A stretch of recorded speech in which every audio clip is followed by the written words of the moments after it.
Fala galerinha, tudo bem com vocês? Chave do Enem no ar, hein? Olha só como passa rápido, passa voando o tempo, já estamos em setembro e hoje nós temos noite de matemática, aquela noite que nós ficamos o tempo inteiro com matemática e é claro, depois também tem correção de linguagens. Tá preparado? Fez o simulado? Olha, não esqueça que o simulado sempre se fecha no dia da correção e hoje abre matemática. Bom, senta aí, pega seu material, pega sua apostilinha da CPB, porque é a sua base de estudos. Se prepara, porque você vai ter então um intensivão de matemática. Tá preparado para isso? Tá preparado para isso? Pega a pipoca, pega o suco, o chá, chama todo mundo, senta aí, compartilha esse vídeo, porque está no ar Chave do Enem. E sem mais demoras, vem comigo, porque agora está com ele, professor Rubens. É sua vez, matemática no ar, rodou a vinheta.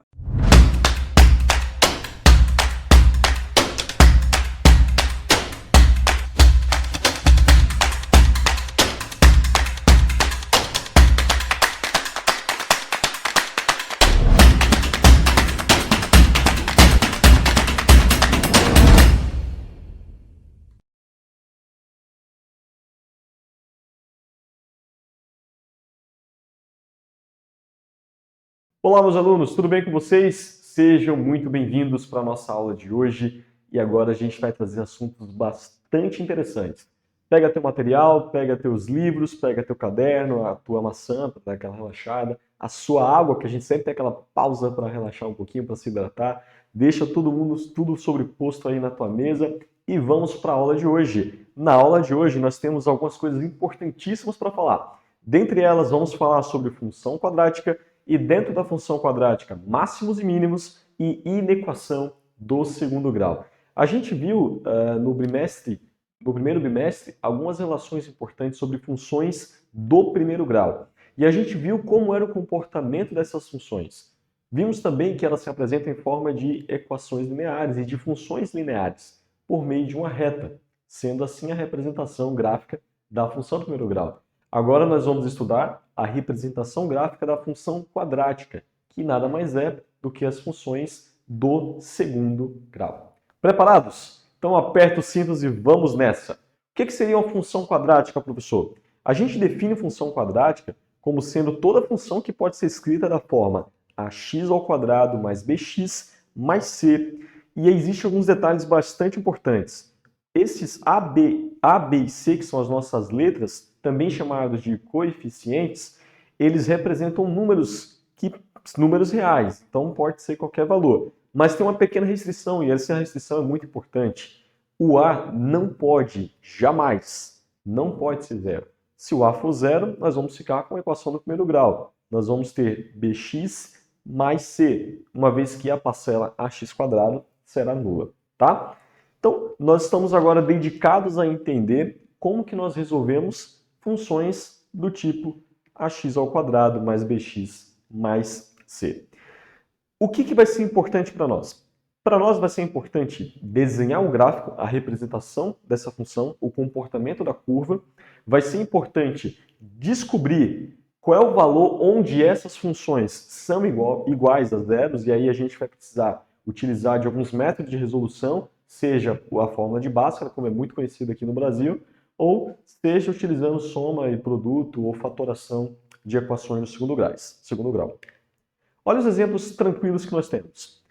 Esse primeiro exemplo representa para nós uma equação do segundo grau, ou uma função do segundo grau, do tipo x ao quadrado menos 2x mais 1. Na de baixo nós temos menos x ao quadrado mais 7x menos 12, onde teremos os termos, os coeficientes a para a primeira 1, menos 2 para o coeficiente b, isso na primeira equação, primeira função, e mais 1 para o termo c, o coeficiente c. Na função de baixo, nós vamos ter os coeficientes menos 1 para a, 7 para b e menos 12 para c. Como é que nós vamos encontrar, então, o gráfico da função quadrática? Bom, a gente vai perceber o seguinte, note comigo que as funções quadráticas, elas recebem valores positivos ou negativos para o a, já que ele não pode ser zero. E esse sinal de negativo e positivo vai me dizer muita coisa. Ele vai dizer qual é a estrutura que a minha função terá. Se ela vai ter concavidade para cima ou concavidade para baixo. Então vamos para o primeiro caso. Se o meu A, o número que está no coeficiente A, for um número positivo, a concavidade da parábola, que é o nome dessa curva, ela será para cima. Quando você pensar em concavidade, pensa em barriga. A barriguinha está voltada para cima, tá? Então, se essa barriguinha está voltada para cima, nós dizemos que essa função ela tem o coeficiente, o termo A, como positivo. Perfeito? Olha um exemplo bem prático. Se a gente pegar a função y igual a x² menos 5x mais 6, e a gente for construir, eu utilizei aqui o software GeoGebra para plotar essas imagens, a gente obtém o gráfico, o termo quadrático vale 1, ou seja, o meu A vale 1. Logo, a minha parábola está sorrindo, né? A gente fala, brinca até, se o A estiver positivo, a minha parábola está sorrindo. Ou seja, concavidade voltada para cima, barriga para cima. Professor, e se for negativa? A concavidade será voltada para baixo. Então você vai ter aí a sua parábola triste, ela está lá chorando. Sabe aquele sinalzinho de boca cerrada assim? Então ela está triste. Então quando a gente plota no gráfico do GeoGebra, a gente percebe esse comportamento de tristeza da nossa parábola. Claro, tudo que é negativo é meio triste. Logo, a parábola também vai se enquadrar nesse meio aí. Então como é que nós podemos ver essa função? O exemplo prático que eu apliquei para nós aqui foi a função menos x² mais 7x menos 12. Construindo esse gráfico, nós obtemos que a concavidade está para baixo, tá? A barriga está voltada para baixo, está triste, está negativa, está chorando. Observação que é bastante importante para nós é que existe uma relação muito importante entre a quantidade de raízes da função e o valor do discriminante, também chamado de delta. Eu quero lembrar para vocês, utilizando lá a equação do segundo grau e o método de Bhaskara, que a quantidade de raízes me informa quantas vezes o gráfico da parábola tocará no eixo do x, tá? E a quantidade de raízes está intrinsecamente ligada ao valor do delta, ao valor do discriminante. Se meu discriminante for positivo, ou seja, se ele for maior do que zero, nós teremos duas raízes tocando no eixo do x. Perfeito? No exemplo que eu coloquei para vocês aqui do gráfico, observe que ele toca o eixo do x, que é o eixo horizontal, duas vezes. Isso já me induz a pensar que o discriminante dessa minha função, ele vai ser positivo, vai ser maior do que zero. Se o meu discriminante for igual a zero, ele vai tocar, o gráfico vai tocar no eixo do x apenas uma única vez. E se a gente for perceber, de fato faz todo sentido, já que se meu discriminante é apenas um valor, eu só terei uma raiz para as duas aparições de x. x1 e x2 terão o mesmo número. Se o discriminante for igual a menor do que zero, não existe raiz real. Então a gente vai ter que entrar lá nos números complexos para compreender o comportamento dessa minha função. Beleza?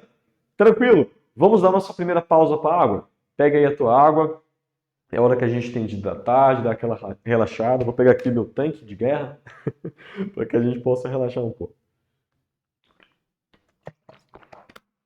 Beleza.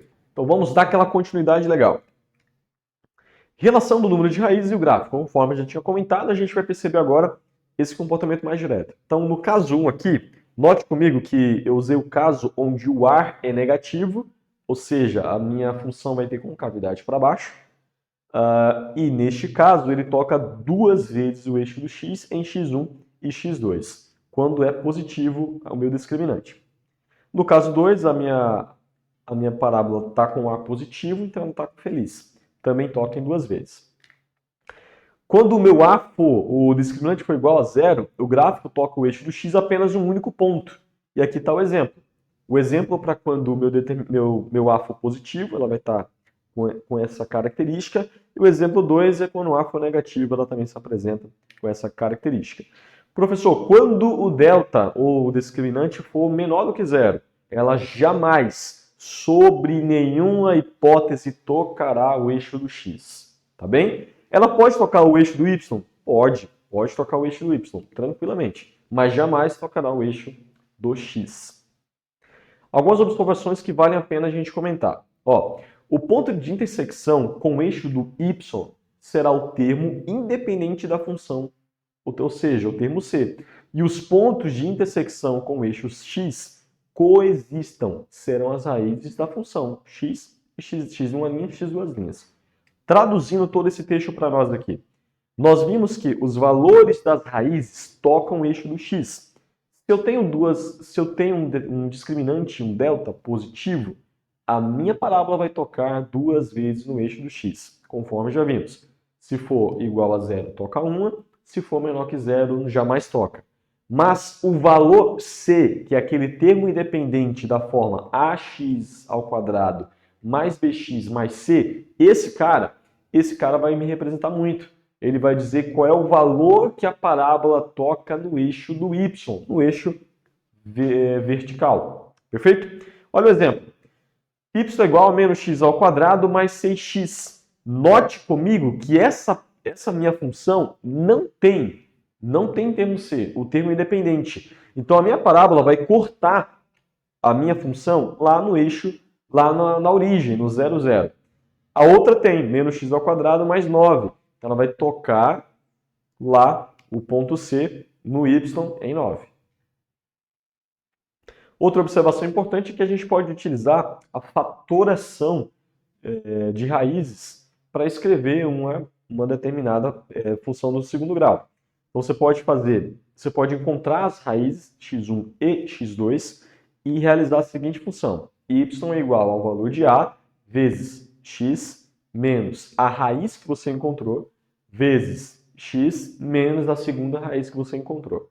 Quando que vai ser interessante esse caso? Quando ele pedir uma questão onde ele já te fornece as raízes e ele quer que você determine quem são as funções ou qual é a função que determina aquelas raízes, tá? Geralmente é utilizado para casos particulares, para casos especiais, onde a própria questão já te oferece as raízes. Então você vai precisar agora identificar qual é a lei de formação que gerou essas raízes. O estudo do vértice da parábola é bastante interessante porque a partir dele a gente consegue ver qual é o ponto de virada, o ponto de simetria da nossa parábola. Note comigo que eu peguei um exemplo prático de uma função onde o a dessa função é um a negativo. A parábola está triste, está com concavidade para baixo. Mas observe que aquele ponto lá em cima, V, ele é o ponto de virada, é o que dá o start para virar. A parábola está crescendo em um determinado intervalo de x, ela está crescendo, e quando chega naquele ponto específico, ela começa a decrescer. Então, nós vamos chamar este ponto de ponto de máximo, ok? Ponto de máximo. Qual é o ponto de máximo, professor? Você vai chamar de x do vértice. X do vértice. Ponto de máximo é aquele valor do x do vértice. E o valor do máximo é o valor de y no vértice. É quando você pega o valor de x, que é o máximo valor, aplica na função, vai fazer as suas operações da função e vai achar um número. Este número é o que nós vamos chamar de valor máximo, tá? Que é a representação no y. Como é que a gente acha o x do vértice? É só usar as fórmulas do coeficiente. Menos b dividido por 2 vezes a. E o valor de y no vértice? Menos delta, que é o nosso discriminante, sobre 4a. Lembrando a vocês, vou até fazer questão de voltar, delta se calcula da seguinte forma. Bem na parte de baixo ali. B ao quadrado menos 4 vezes a vezes c. Muito bem. Então nós já vimos agora o ponto de máximo. E o ponto de mínimo, professor? Ele só vai acontecer em funções quadráticas cujo o valor de a seja positiva. Então, se a minha função ela está feliz, está sorridente, está com a concavidade para cima, isso significa dizer que nós temos ali naquele ponto específico um ponto de mínimo, tá? Qual é o valor mínimo, professor? É você pegar o x do ponto mínimo, jogar dentro da função e ele vai te dar uma imagem, um valor em y. Essa imagem, esse valor em y, nós vamos chamar de valor mínimo. Tranquilo? Como se calcula? Da mesma forma. Aí só está mostrando para nós aqui quando que a função é crescente. Então, no intervalo, por exemplo, de x1 até x do vértice, que é a chave de virada, esse intervalo nós vamos dizer que é o intervalo onde a imagem cresce. São os valores de x que a imagem está subindo. E o intervalo entre x do vértice e x2 é um intervalo de decréscimo, de mínimo. É o valor onde as funções estão começando a decair, tá? Até chegar no zero de novo. Vamos lá para a inequação do segundo grau, ou estudo do sinal. Quando é que a gente vai usar a inequação do segundo grau? Quando a gente for querer descobrir quais são os valores onde a função ela é positiva, quais são os valores onde a função é maior do que zero, menor do que zero, maior ou igual que zero, menor ou igual que zero, ou diferente de zero. Então, para todos esses casos, nós vamos utilizar a inequação do segundo grau, que tem, de forma clara, a mesma essência que a do primeiro grau, salvo algumas mudanças. Tá? Então, vamos tentar fazer aqui o nosso primeiro exemplo. Eu peguei aqui o exemplo da função x ao quadrado menos 5x mais 6 igual a zero. Quando a gente for fazer, pode fazer por básico do soma e produto, nós vamos encontrar duas raízes, 2 e 3. Tá? Como é que a gente faz para o soma e produto, professor? O valor de b, ele é o valor que representa a soma. O valor de c, que é o termo independente, representa o produto. Então, para este caso de exemplo, o valor de b é 5, menos 5, e o valor de c é 6. Você precisa pensar em dois números que somados deem 5, somados de menos 5, perdão, e multiplicados derem 6. Neste caso, a gente tem o 2 e o 3, que somados dão 5 e multiplicados também dão 6, sem problema nenhum. O que a gente faz? Nesse caso, você vai pegar esses dois valores, que a gente vai chamar de raiz, e vai colocar, na reta do x. Vai escrever ele em bola aberta, se for o sinal de maior ou de menor.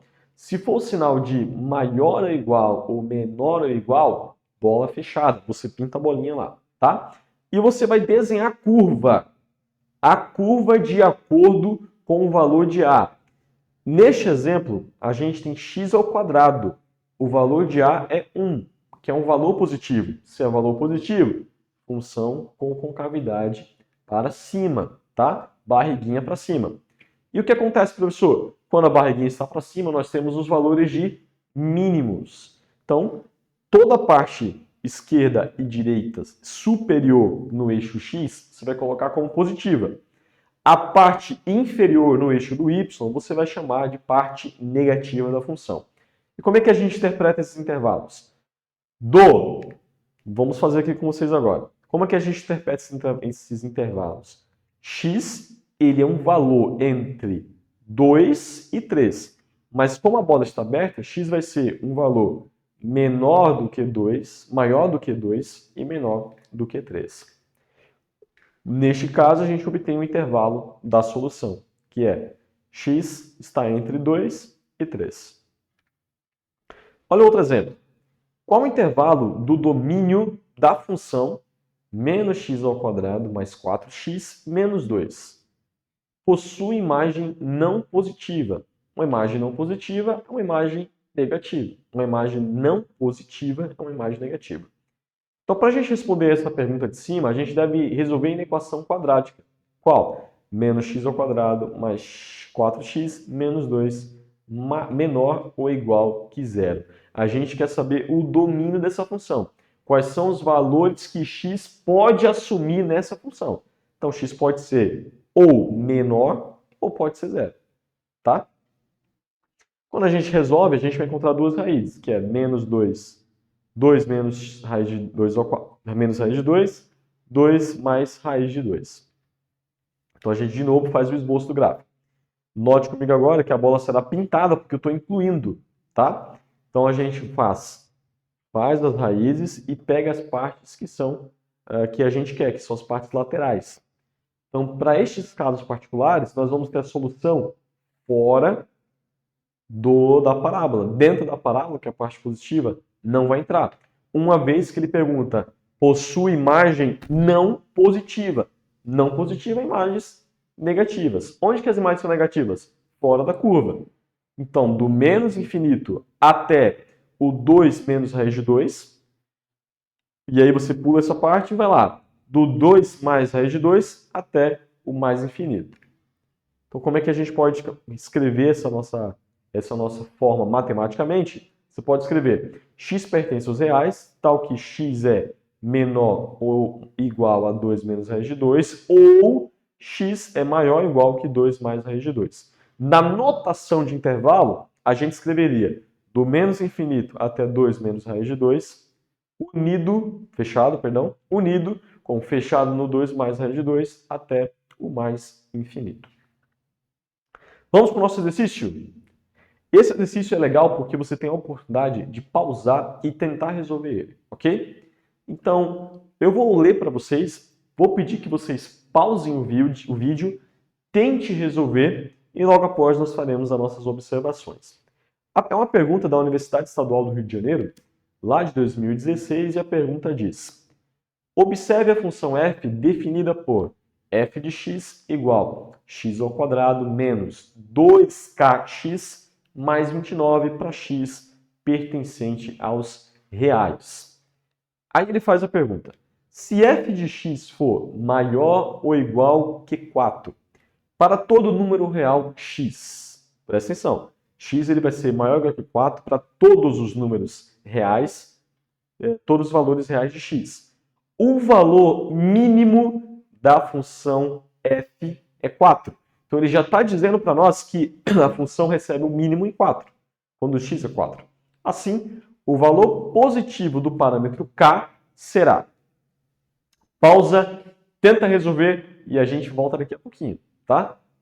Suponhamos que você já tentou e já voltou, então vamos agora resolver esse nosso problema. A gente tem que primeiro ver o que a questão está dizendo para nós. Ela disse que, para todo número x real, o valor mínimo da função f é 4. Então, eu tenho uma imagem mínima, o valor que a imagem recebe de mínimo, que é 4. Neste caso, a gente pode substituir o y no vértice por 4 e transformar todo aquele valor da função, menos o discriminante sobre 4a, de acordo com as informações que a gente tem. Então, nós escrevemos isso, menos 2k ao quadrado, menos 4 vezes menos 1, que é o valor de A, menos 29, que é o valor de C. O menos 2k ao quadrado, o menos 2k nada mais é do que o valor de B. Resolvendo aquela parafernália, a gente fica com 4k ao quadrado é igual a 116 menos 16, ou seja, 100 dividido por 4 vai dar 25, e aí a gente termina com raiz de 25 mais ou menos 5. Aí você fala, professor, mas não tem essa resposta mais ou menos 5. Você vai marcar 5 só porque você está chutando? Não. Daria certo? Daria, mas não é esse o problema. Ele quer saber qual é o valor positivo do parâmetro. Então, o menos 5 não faz sentido para a nossa resposta nesse tipo de pergunta particular. Sendo assim, só sobra para nós a alternativa letra A. 5 é o valor positivo. Se você acertou, tá de parabéns, mandou super bem. Meus alunos, hoje nós aprendemos sobre funções quadráticas, vimos o comportamento do gráfico, vimos onde tem máximos, onde tem mínimos, vimos as inequações do segundo grau, que podem ser aplicáveis para o estudo do sinal das funções, onde elas crescem, onde elas decrescem, onde elas são positivas, onde elas são negativas. Foi bem legal, foi bem interessante que a gente passou passo a passo. Bom, se você ficou com dúvida em alguma coisa, aconselho você a retornar no vídeo, pausar, tentar fazer os exemplos e se divertir, porque a matemática é linda demais. Obrigado pela atenção de vocês, nos vemos na nossa resolução do exercício. É isso e tchau!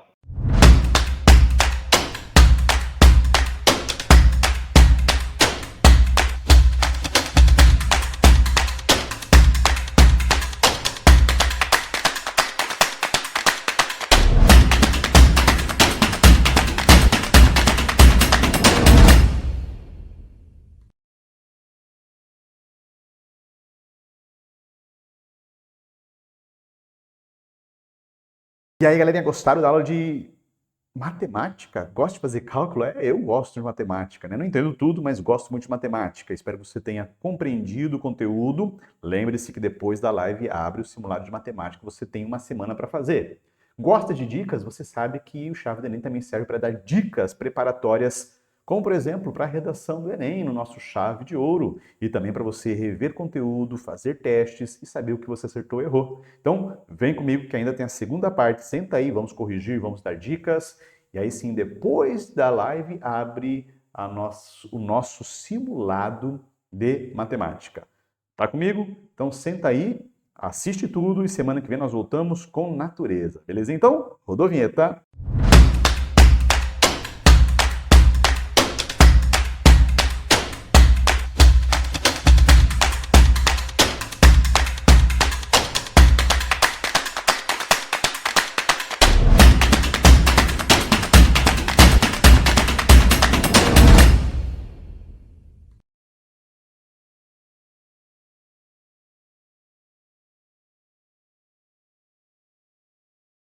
Fala, galerinha! Tudo bem com vocês? E aí, preparados para uma resolução de exercícios? Então vem aqui com a gente no Chave do Enem.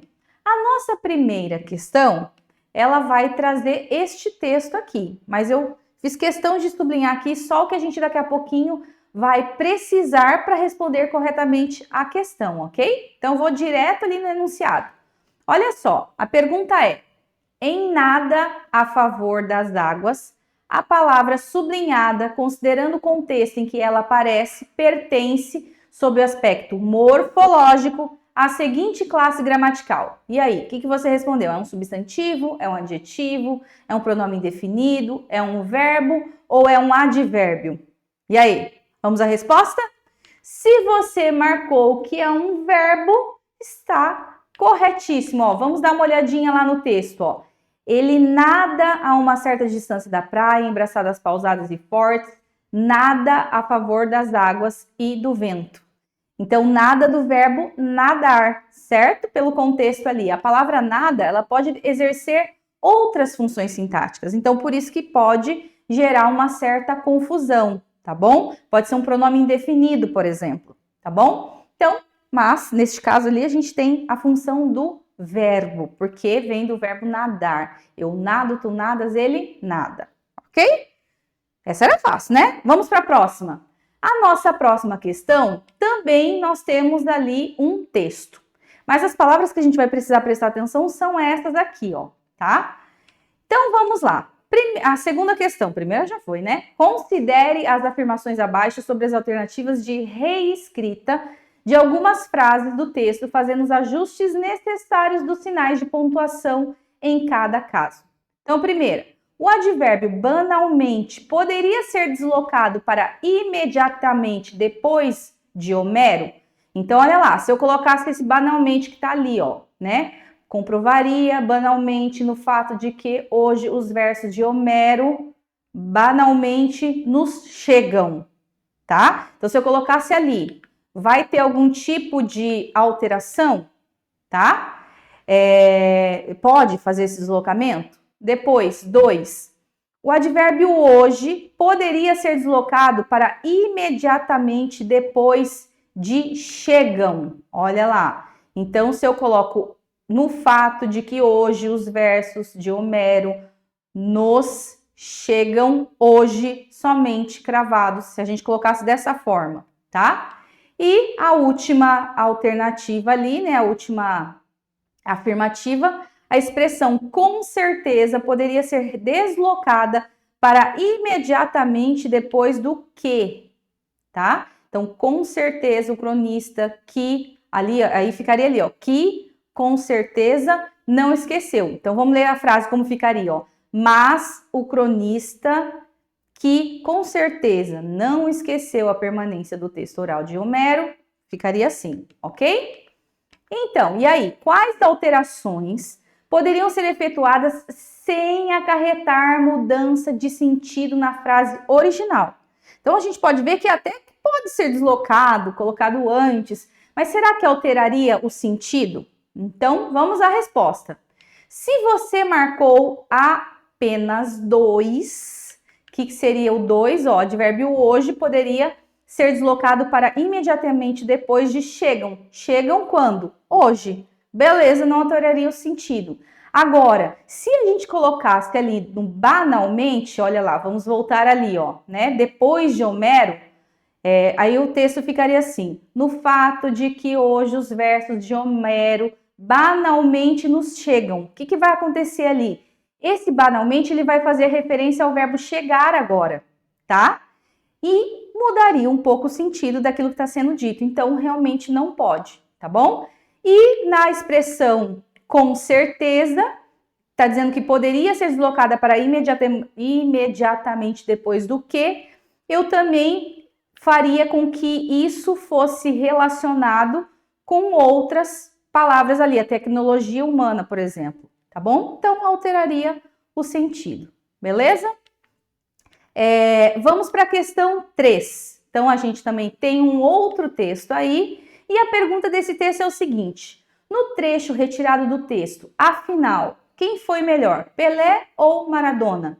A palavra destacada é classificada morfologicamente como o quê? Adjunta adverbial, adjunta de nominal, adjetivo, pronome, advérbio. E aí, vamos à resposta? Se você marcou advérbio, você acertou, tá? Afinal, é um advérbio de como se ele fosse de conclusão, né? Afinal, quem foi melhor, Pelé ou Maradona? Não é um pronome, tá? Não tem nenhum tipo de pronome que seria afinal. E uma outra coisinha para você não se esquecer, tá? A pergunta pediu para você dizer morfologicamente. Então, morfologicamente, a gente só tinha 3 alternativas possíveis. Ou seria adjetivo, ou pronome, ou advérbio. Se você marcou a alternativa A ou B, isso seria função sintática, tá? Daí até poderia ser um adjunto adverbial, mas a pergunta não foi função sintática, foi morfologicamente. Então, é um advérbio, ok? Também não está no sentido de caracterizar alguma coisa para ser um adjetivo. Questão 4, a gente tem aqui alguns provérbios, né? A palavra muito neles presente é advérbio somente em. Então, em que situação a gente tem um advérbio na palavra muito? Vocês sabem que existem algumas palavras que, dependendo do uso, elas podem ser advérbios, podem ser adjetivos, podem ser pronomes e assim por diante, tá? Então, é justamente, tá querendo testar se você sabe reconhecer isso.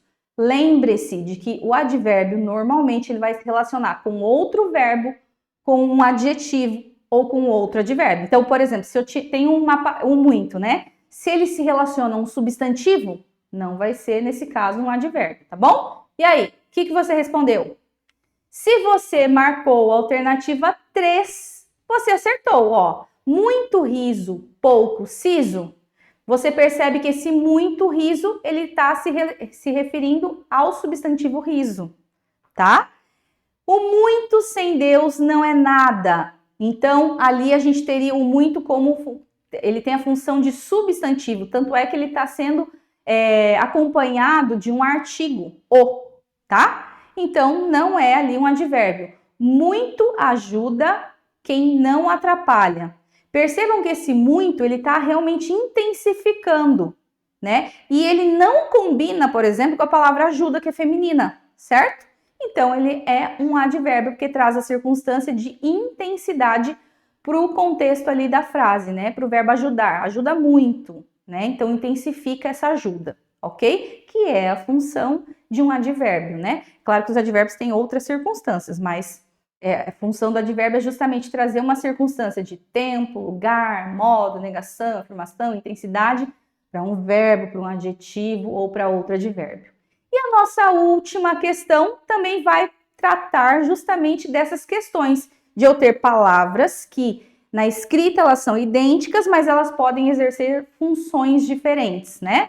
E a pergunta é: classifique morfologicamente os termos em destaque nos versos acima e assinale a alternativa com a sequência correta. Então, nós temos dali a resposta B, pronome, adjetivo, advérbio e substantivo. Ó, certas canções é um pronome indefinido ali, tá? Mas de uma coisa fique certa. Fique certa, tá vendo que ele tá combinando com a palavra coisa, ficou no feminino? Então, ele tá caracterizando essa coisa certa. Então, é um adjetivo, tá? Depois a gente tem ali, na 3, ora, direis ouvir estrelas. Certo, perdeste o senso. É como se fosse uma afirmação, né? Por certo. Então, um advérbio, só para você se lembrar aqui, ó. E a última, a gente tem ali, tentei demais e você não me deixou, me expulsou e me mandou sumir, trocou o certo, tá vendo?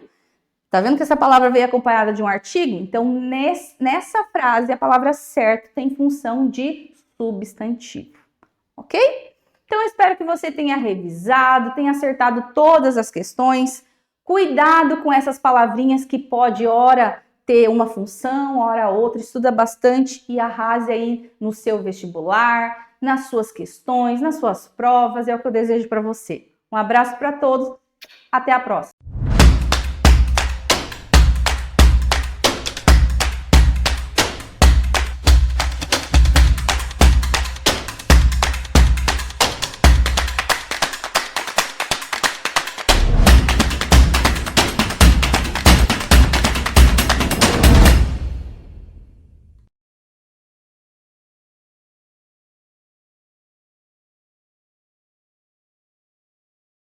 Olá, estamos aqui hoje para resolver os exercícios do simulado chave do Enem que você fez. Então vamos ver como que você se saiu? Está curioso? Vamos lá? Então a primeira questão, uma questão do Enem, tá? Nós temos aqui um soneto do Cláudio Manuel da Costa, ok? É o soneto 7. Então vamos para o enunciado da questão. No soneto de Cláudio Manuel da Costa, a angústia provocada pela sensação de solidão. A contemplação da paisagem permite ao eu lírico uma reflexão em que transparece uma. Então vamos voltar lá para o soneto? Então, ó, a contemplação da paisagem permite ao eu lírico uma reflexão em que transparece uma. Soneto 7. Onde estou? Este sítio desconheço. Quem fez tão diferente aquele prado? Tudo outra natureza tem tomado, e em contemplá-lo, tímido esmoreço. Uma fonte aqui houve, eu não me esqueço, de estar a ela um dia reclinado. Ali em vale um monte está mudado. Quando pode dos anos o progresso? Árvores aqui vi tão florescentes, que faziam perpétua a primavera, nem troncos vejo agora decadentes. Eu me engano, a região esta não era. Mas que venho a estranhar se estão presentes meus males com que tudo degenera. Então veja que o eu lírico, ele não se conhece. Ele desconhece aquela região onde ele está, mas na verdade ele está falando de si mesmo, tá? Então a resposta é, claro, a empatia entre os sofrimentos do eu e a agonia da terra. Então ele vai usar da paisagem, daquilo que ele desconhece, se você percebeu, né, na leitura que fizemos do soneto, ele retrata justamente isso. Mas, ao mesmo tempo, ele está falando o quê? Dessa empatia entre os sofrimentos do eu, dele mesmo, do eu lírico e a agonia da terra. Beleza? Então, estamos aqui falando de arcadismo ou neoclassicismo, certo? A questão número 2 é da Universidade Federal de Roraima. Então, nós temos aqui um poema do Tomás Antônio Gonzaga, e eles estão pedindo para que nós leiamos esse poema e marquemos a alternativa que aponta 3 características do arcadismo brasileiro que nele podem ser observadas. Então, lembrando que Tomás Antônio Gonzaga escreveu o famosíssimo poema Marília de Dirceu. E ele é o Dirceu, e a Marília era a pessoa amada com a qual ele não conseguiu, né, viver o grande amor. Então, quais são as 3 características do arcadismo que a gente vê nesse poema? Eu, Marília, não sou algum vaqueiro que viva de guardar alheio gado, de tosco trato, de expressões grosseiro, dos frios gelos e dos sóis queimado. Tenho próprio casal, e nele assisto. Dá-me vinho, legume, fruta, azeite, das brancas ovelhinhas tiro leite, e mais as finas lãs de que me visto. Graças, Marília bela, graças à minha estrela. Então vejam que a primeira estrofe ali, ela vai falar justamente sobre esse, né, o bucolismo, o pastoralismo. A Marília é uma pastora e ela vive ali em meio ao campo, né, em meio à natureza, e ela fala do que essa natureza proporciona para ela, que a natureza dá o vinho, dá o legume, dá a fruta, dá o azeite, e as ovelhinhas branquinhas dão o leite, certo? Então nós temos o quê? Uma exaltação da vida no campo, uma linguagem simples, o pastoralismo. Por isso a resposta correta é a letra C. E a última questão é da Universidade Estadual também do Amazonas, que diz assim, ó, para responder a questão, leia a quarta estrofe do canto 1 de Caramuru, de José de Santa Rita Durão, em que o eu poético se dirige a Dom João I, rei de Portugal, a quem o poema é dedicado. Aí diz assim, ó, compare a estrofe de Caramuru com a estrofe inicial de Os Lusíadas, de Luís Vaz de Camões. Então, nós temos ali, a partir da comparação entre os poemas, é correto afirmar. E aí, o que você marcou? A partir da leitura do primeiro canto de Caramuru com o primeiro canto de Os Lusíadas. Vamos ver a resposta? Tan, tan, tan, tan, rufem os tambores! A resposta correta é a letra D. Ambos narram os grandes feitos de heróis que empreendem viagens e se aventuram em nome da expansão do Reino de Portugal. Então, nós estamos falando de Luís de Camões, Os Lusíadas, que vai narrar a viagem de Vasco da Gama até as Índias, e nós temos o Diogo, né, lá de Caramuru, que é o cara, um português, que foi para ensinar as virtudes dos homens brancos aos índios. Beleza, gente? Então, a resposta, letra D. Espero que você tenha se saído bem. Beijos e até mais!